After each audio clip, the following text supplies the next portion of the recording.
the sea and the desert are very different surroundings and we find very different kinds of plants and animals in these two regions, isn't it?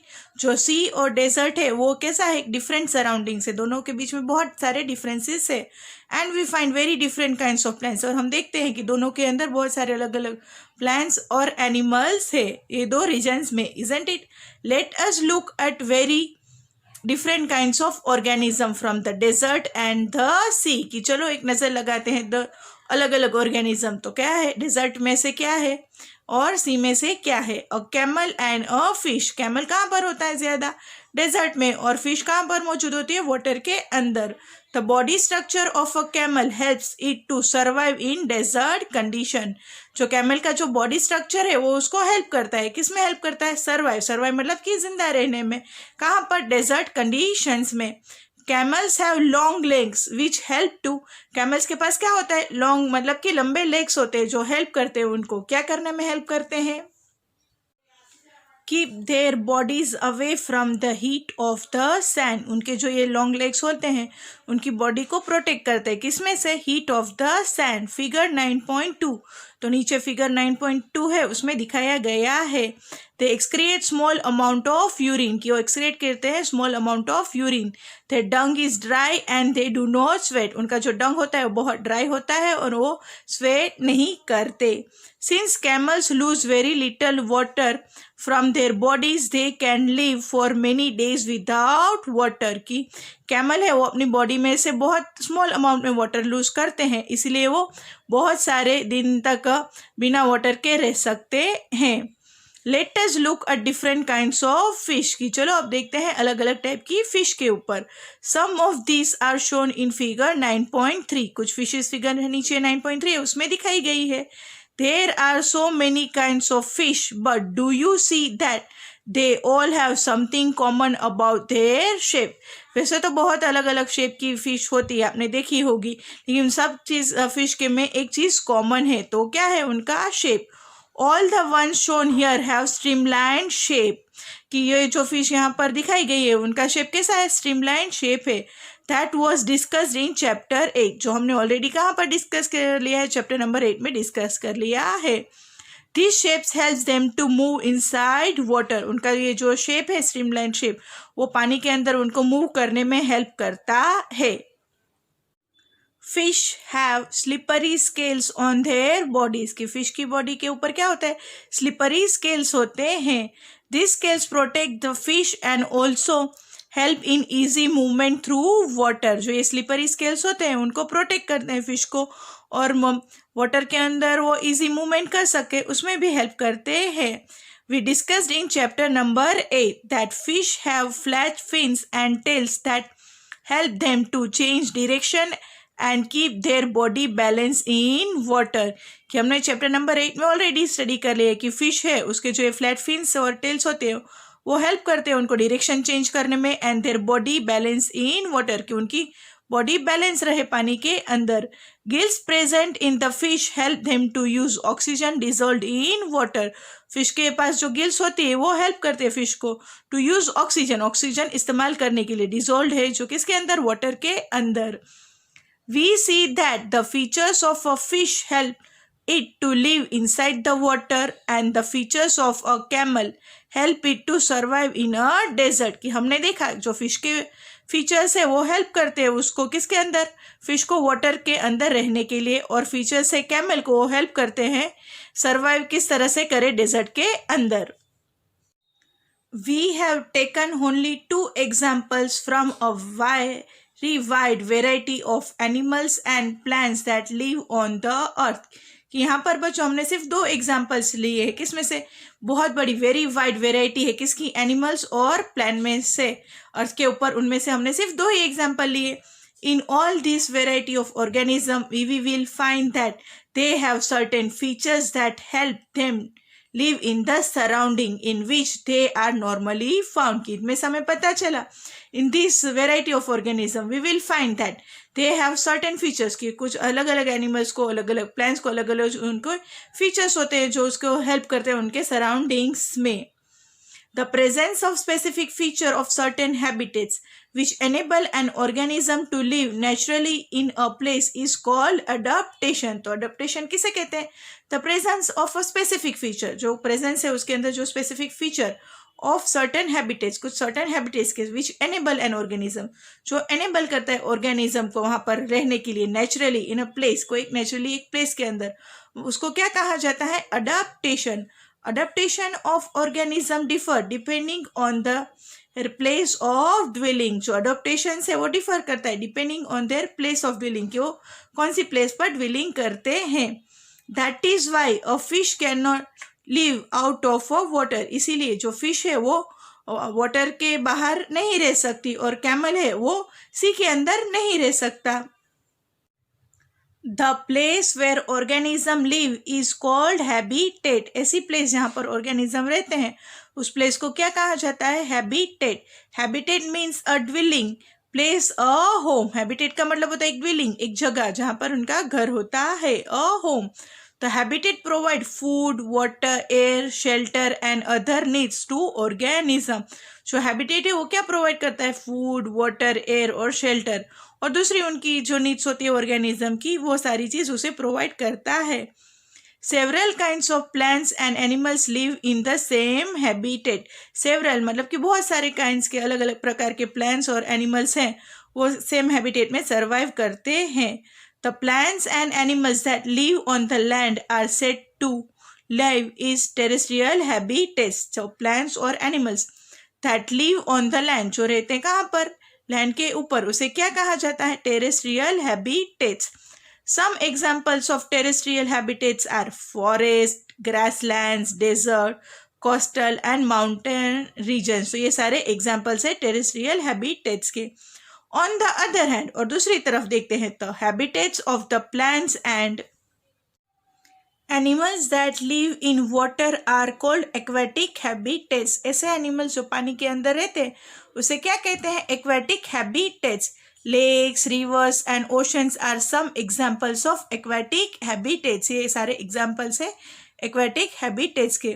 There are large variation among terrestrial habitats like forest, grassland, desert, coastal and mountain regions located in different parts of the world. के एक large variation है किसके अंदर?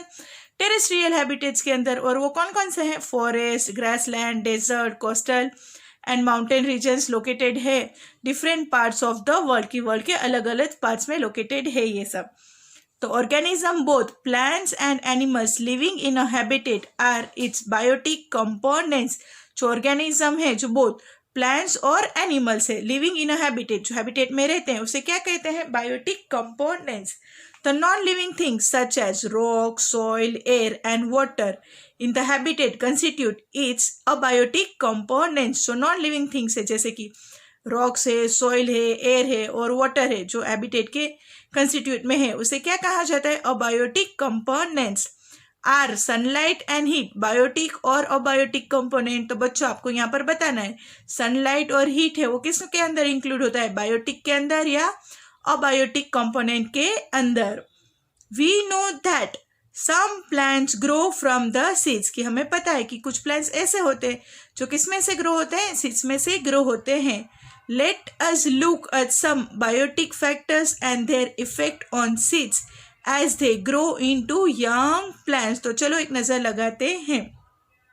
Let us look at some biotic factors कि उसके biotic factors क्या है और उसकी इफेक्ट क्या होती है सीड्स के ऊपर as they grow, जिस तरह से वो ग्रो होते हैं किस में? एक यंग प्लांट्स में. Activity 2. Recall activity 5 in chapter 1. We made sprouts from moong and चना सीड्स. की हमें रिकॉल करनी है एक्टिविटी 5 जो किसके अंदर थी? चैप्टर नंबर 1 के अंदर. तो उसमें क्या किया था हमने? स्प्राउट्स बनाए थे. किसमें से? मूंग और चना सीड्स में से. When the seeds turned into a sprout, it is said to have germinated. जब सीड्स होते हैं वो स्प्राउट में कन्वर्ट होते हैं तो उसे हम क्या कहते हैं? कि वो जर्मिनेटेड हुए हैं. This is the beginning of life of a new plant. ये बिगनिंग है किसकी? Life of a new plant. Collect some dry moong seeds. की कलेक्ट कीजिए कुछ dry moong seeds. Keep 20-30 seeds aside and soak the rest in. 20-30 seeds है उसको side में रखिए और सोक कीजिए रेस्ट करके. water for a day. Divide the soaked seeds into 4 parts. फिर उस soaked seeds को है उसको 4 equal parts में divide कीजिए. Keep one part completely submerged in water for 3 to 4 days. कि एक पार्ट है उसको completely मतलब पूरी तरह से submerged मतलब पूरी तरह से उसको पानी के अंदर रखिए. कितने दिन के लिए? For 3 to 4 days. 3-4 दिन के लिए. Do not disturb the dry seeds and those submerged in water. वो जो ड्राई सीड्स है उसको डिस्टर्ब मत कीजिए और दूसरे जो ये सबमर्ज्ड है वाटर के अंदर उसको भी. Keep one part of soaked seeds in a sunny room and another in a completely dark region like a cupboard that does not allow any light to come in. तो उसके बाद क्या करना है कि one part of soaked seed in a Sunny room. एक Sunny room मतलब कि जहाँ पर धूप आती हो वैसे वाले कमरे में रखिए. और दूसरे को क्या करना है कंप्लीटली डार्क रीजन की बिल्कुल अंधेरा हो. जैसे कि कोई कबोर्ड है उसके अंदर भी आप रख सकते हैं जिसके अंदर कोई लाइट आती ही नहीं है. Keep the last part in very cold surrounding. और जो उसका लास्ट पार्ट है उसको कहाँ पर रखिए? बहुत कोल्ड मतलब कि बहुत ठंड वाली जगह है वहाँ पर. से इट एज अ रिफ्रिजरेटर और with an ice around. Refrigerator के अंदर भी आप रख सकते हैं या आइस हो उस वैसी जगह पर भी आप रख सकते हैं. राइसन them and replace the water every day. तो उसको क्या करते हैं? राइसन करना है और रिप्लेस करते रहना है water every day. What do you notice? कि आपने क्या नोटिस किया? आफ्टर अ फ्यू डेज कि कुछ दिनों के बाद आपका ऑब्जर्वेशन क्या आता है? Do all the seeds in all the 5 conditions germinate uniformly. जो ये seeds है सारे के सारे जो 5 conditions में germinate हुए वो सारे कैसे uniformly है? Do you find slower or no germination in any of these? कि आपने देखा कि कोई चीज़ ऐसी है जिसके अंदर slower या बिल्कुल germination ही नहीं हुआ है इन चारों में से. Do you realize that abiotic factors like air, water, light and heat are important for the growth of plants? क्या आपने रियलाइज किया जो है अबायोटिक फैक्टर्स है जैसे कि एयर, वाटर, लाइट और हीट है वो भी एक इम्पोर्टेंट पार्ट है प्लांट्स के ग्रोथ के लिए. In fact abiotic factors are important for all the living organism. In fact जो अबायोटिक फैक्टर्स है वो सारे लिविंग ऑर्गेनिज्म के लिए बहुत इम्पोर्टेंट है.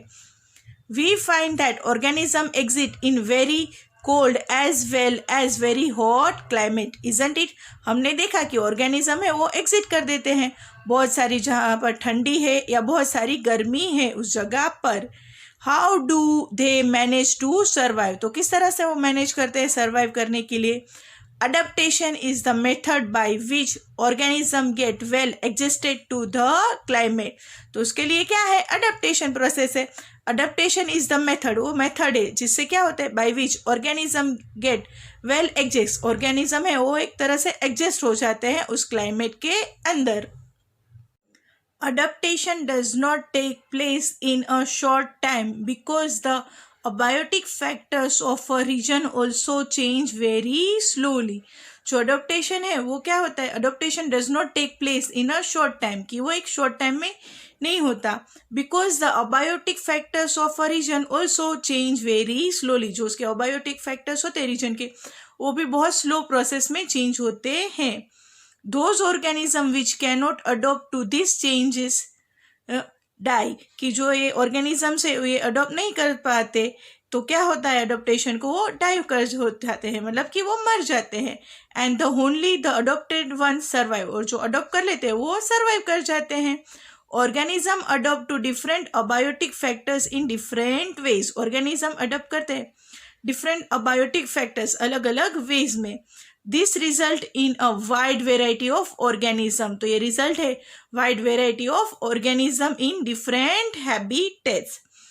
Late us look at some habitats. कि चलो देखते हैं कुछ habitats. Understand the abiotic factors and the adaptation of animals in these habitats. तो एक नज़र लगाते हैं हैबिटेट्स के ऊपर और समझते हैं कि अबायोटिक फैक्टर्स है and the adoption. So adoption से एनिमल्स के अंदर इस हैबिटेट्स के. यहाँ पर बच्चों फिगर 9.4 दिया गया है उसमें क्या लिखा है? Desert animals in burrows. की डेजर्ट के एनिमल्स हैं वो किस तरह से ब्यूरोज में रहते हैं.